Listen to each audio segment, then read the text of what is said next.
Assalamualaikum warahmatullahi wabarakatuh. Halo sahabatku, halo coy.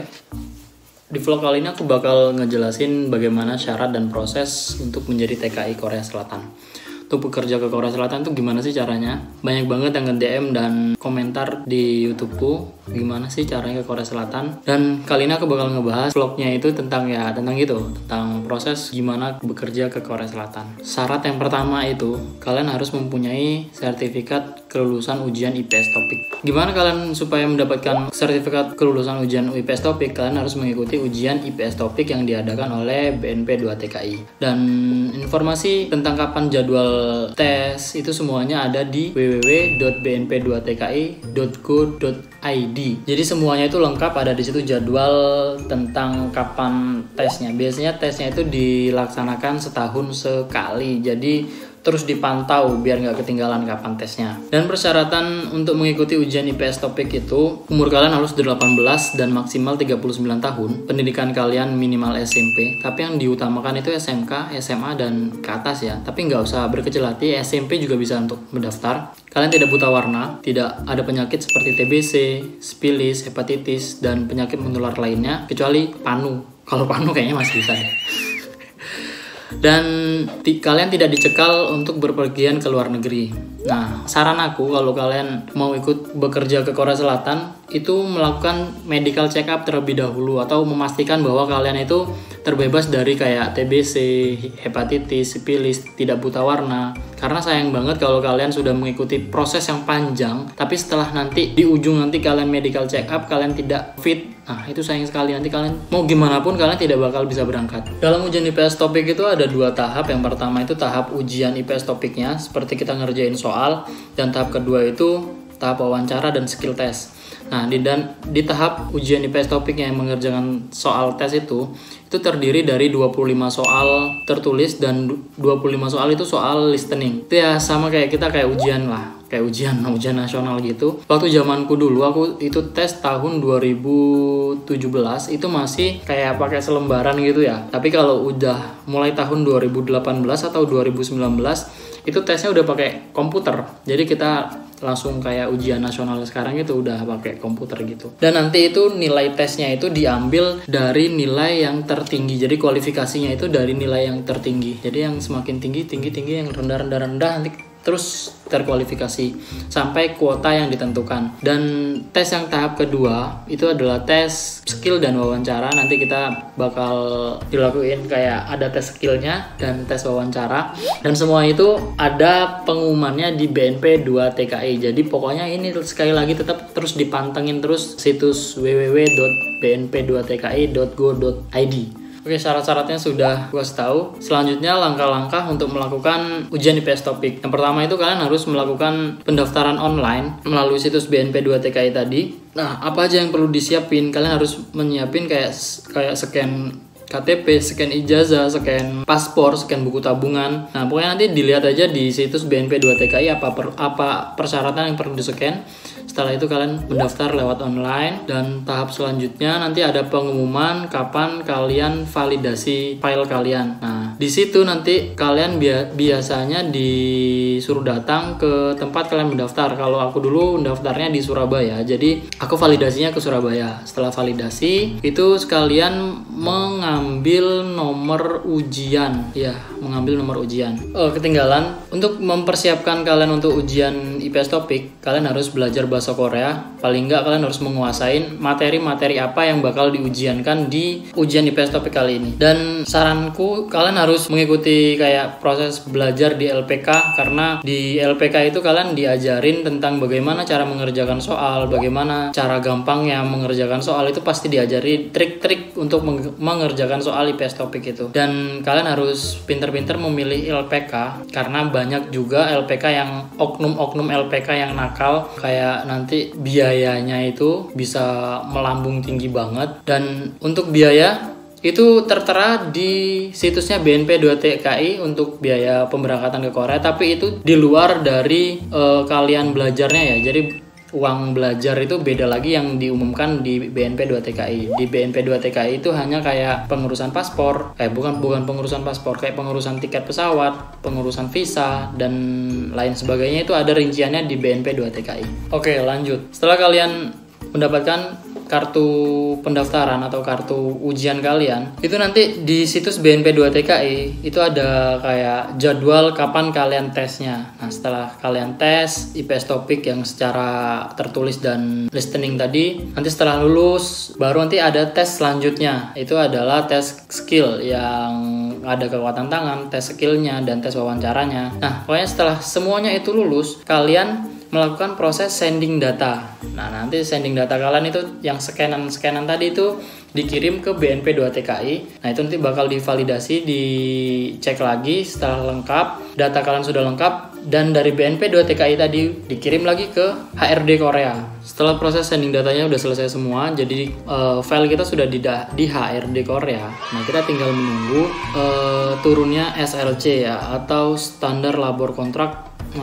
Ya bahasa gampangnya standar kontrak kerjanya kita lah. Nanti kita tinggal nunggu itu turun. Jadi lagi-lagi kita harus selalu memantau situs BNP 2 TKI-nya. Nanti di situ ada pengumumannya, namaku misalnya, nama orang-orang yang ikut tes itu siapa-siapa saja yang sudah turun SLC-nya. Nah, di proses ini tuh sangat lama banget, nggak bisa ditentuin kapan SLC-nya itu turun, bisa lama, bisa cepet, tergantung rezekinya masing-masing. Pokoknya di sini perlu ekstra kesabaran menunggu. Nah, setelah SLC tadi keluar, standar kontrak kerjanya tadi keluar, kita nanti bakal dapat panggilan preliminary atau training pelatihan di Jakarta itu selama 1 minggu. Setelah kita udah dapat panggilan prelim atau pelatihan di Jakarta, dan apa aja sih kegiatan di dalam prelim itu, kegiatan di situ apa aja? Di situ ada kegiatannya seperti kayak yang pertama, intinya itu melengkapkan data-data kita, mengurus ya pokoknya kelengkapan data itu diurus lagi, nanti dipanggil yang belum lengkap, ini datanya ini gitu kan, dipanggil, dilengkapin. Setelah itu di situ juga ada seperti pembelajaran budaya Korea, belajar bahasa Korea lagi di situ, dan olahraga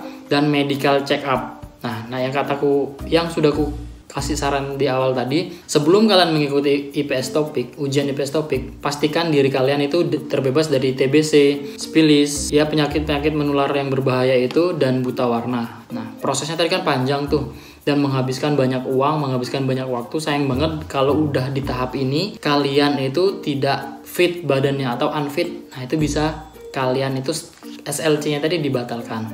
Setelah medical check up selesai, validasinya semua selesai semua, pelengkapan file-file selesai semua, kalian nanti bakal pulang ke rumah masing-masing dan menunggu untuk jadwal penerbangan. Biasanya setelah prelim itu, untuk menunggu penerbangan itu paling cepat itu 1 minggu dari prelim itu sudah ada panggilan penerbangan, dan paling lama itu 1 bulan. Kalau aku kemarin 1 bulan baru dapat panggilan penerbangan. Nah, setelah kalian dipanggil penerbangannya, terus kalian datang lagi ke Jakarta tempat kalian prelim tadi, itu untuk mengurusi visa dan pembayaran tiket pesawat. Setelah itu kalian berangkat ke Korea. Nah, sesampainya di Korea, kalian jangan takut, jangan khawatir, pokoknya di sana udah ada yang menyambut kita di Korea nanti dari KBRI-nya. Nah, nanti kalian itu ditempatkan di suatu tempat kayak penampungan pelatihan lagi. Hampir sama kayak di Jakarta tadi yang prelim tadi, kalian bakal diajari bahasa Korea atau budaya Korea, tentang keselamatan kerja, tentang imigrasi, dan di sana juga ada medical check up lagi. Jadi kalian harus bener-bener jaga kesehatan kalian, jangan mentang-mentang waktu medical check up pertama, aku udah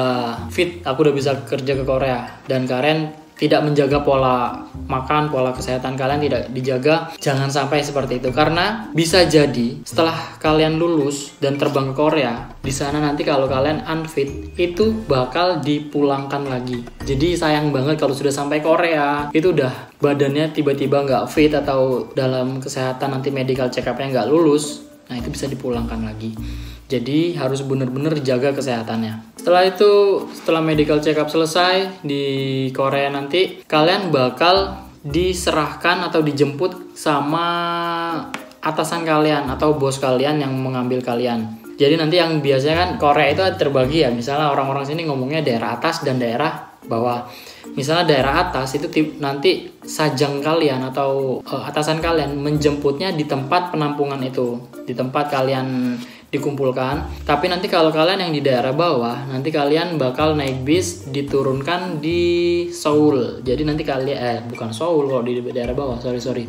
Kalau daerah bawah nanti kalian bakal naik bis dan diturun di Daegu. Jadi setelah itu dikumpulkan di Daegu, udah nunggu penjemputan oleh majikan kalian atau bos kalian. Oke, setelah penjemputan nanti kalian bakal dibawa dengan atasan kalian ke pabrik kalian masing-masing, dan biasanya setelah sampai itu kalian langsung disuruh menandatangani kontrak kerja ke persepakatan. Nanti kalian dikasih tahu gimana peraturannya. Nanti biasanya juga, ini biasanya ya, tapi nggak semuanya, di setiap pabrik itu sudah ada orang Indonesianya atau seniornya yang dari Indonesia. Tapi nggak semua pabrik. Kalau pabrik aku dulu waktu aku pertama kali sampai, di situ udah ada seniornya, jadi untuk apa-apa langsung diterjemahkan oleh seniornya. Oke, kesimpulannya, kalian harus mempunyai sertifikat ujian kelulusan IPS topik, usia kalian 18 tahun dan maksimal 39 tahun. Terus pendidikan terakhir minimal SMP, kalian terbebas dari buta warna, penyakit seperti TBC, sipilis, apalagi tadi ya dibilang, penyakit TBC, sipilis, terus hepatitis, pokoknya penyakit yang menular yang berbahaya. Dan untuk biaya perincian ke Korea Selatan itu ada di situs BNP 2 TKI, tapi itu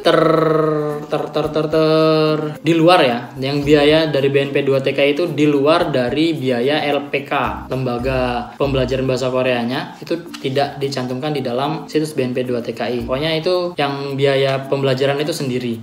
Oke, jadi seperti itu proses dan syarat untuk bekerja di Korea Selatan. Semoga informasi ini bisa menginformasikan kepada kalian dan bermanfaat dan bisa menambah wawasan untuk kalian semua. Dan buat teman-teman yang lagi melakukan proses ke Korea Selatan, semoga prosesnya lancar dan pokoknya harus tetap semangat, tetap yakin bahwa kalian pasti bisa lulus ke sini.